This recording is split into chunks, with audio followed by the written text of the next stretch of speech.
Done with that fast life, trying to live slow. I ain't robbing man or trying to flip stones. Welcome to the lit show. Made it through. Yeah, because you're supplying them the crack they need to go crazy. So who's really to blame? That's a real comment, because I never thought about that. You know how drill rappers and that get blamed for this, that, and the other, and they get banned and shut down. The producers, no one touches the producers. They don't make the beats. So really, it's you. Right, it's my fault. Right, now we're getting somewhere. So we're speaking to Abel the plugs, but we'll get to one question at a time. So the first question is, do you feel like you are helping increase the crime rate by making this demonic music? But I'm not the one waffling. But you know what you're supplying them with.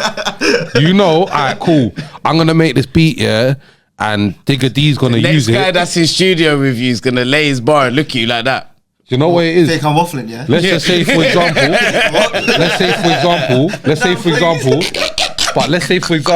you make a cold drill beat, and you go to, like, Digger D wants this beat, and you know Digger's gonna jump in the studio, he's gonna diss his dead ops, he's gonna go in on the other side. How do you feel about your beat now? You get me? That's a real question. Like, do you get me? Because is there any responsibility to you, or do you just like about increasing the crime rate? Let us know. Do you know what? The only thing I care about in life is making sure my mum's good. So whatever really happens is fuck everyone else's mum. They're more evil than the drill rappers. These guys are more evil. Fuck them kids. They're watching it happen with their keyboard playing it. It's like if every quarterly I see like my PRS going up and they're saying whatever they're saying on the track, like, as long as I get to buy my mum a house in Portugal, that's all that fucking matters, really. You know what I mean? That's really one of my goals. So, yeah. He knows what the labels want to hear, innit? Them Jewish guys are rubbing their hands like, get his number. You know what It's gone deeper than the Jews, but the Bangladeshis are gonna hit him up now. The real, so he's like, he's there already. He's there. He's pointing to his old friends. He's like, we bought them. Like, it's mad. Listen, we know what's going on. So, because so even when why don't So you see, like, if you was in the studio with some gangsters now, some drillers, and they was like, right, like, we started this drilling thing. Why don't no producer speak up and say, right, but you didn't make the beat, I made drill? It's kind of a good question. Like, who actually made the first drill beat? You know what I mean? It's on them. It's not on me. It's on them. We're always giving it to Young Chop, but who's the first UK drill producer then?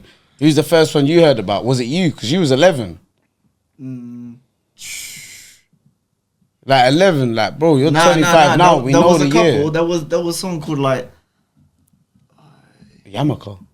Nah, he's kind of like new, old, but like new to when we were talking. Because I remember M1. I saw a picture. Remember I sent it to you. M1 had the Generations, and you was at the top with some people. Yeah. Remember M1 on the beat? I think that was in Zeph. That was years ago. I was speaking to him about it because joins the Discord and shit. I was speaking to him about it and he was like, yeah, the boys did it, but I don't know who the boys were. I was like, yeah, no, shout them out.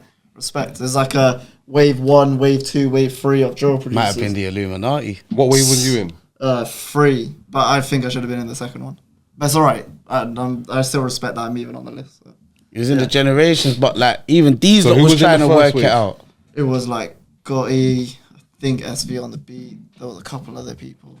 I fully can't remember. Do you know who man always rated? Obviously, we used to spit on a couple of his beats. That Chris Richbury. Oh my god! But he's not even on the wave. He's cold though. I know. Producer beef. Look, guys. Man said he's not on the wave. No, he's cold though. No, I think he actually lives close to me. He's from Wales, isn't it? Yeah. He's local to me. I see an interview of him and his mum was like, "You got to finish your GCSEs and shit," but he was already. Oh, what? Clear. He was already going clear, innit? And his mum was like, "Look, you got to finish your GCSEs." He got a mad publishing from Sony, I'm pretty sure. BeatStars. So what's the goal here? To just like make the mandem go mad, or if you got an actual goal of like, or just Mumsy House, or what is the goal? Like, my goal is what's enough? I generally love music, and I with the people I work with, like, I'm more than just a producer. I mentor. I make sure that they're focused on music and focus on just life in general. Like, bro, most of these like youths don't even have banks set up when they're like 18, like shit like that, like little things. So I'm mentoring, helping these people, getting a nice pool of artists, and then my plan is just like milk them dry, don't you? Nah. Done with that Fast life trying to live slow. I ain't robbing man or trying to flip stones. Welcome to the lit show.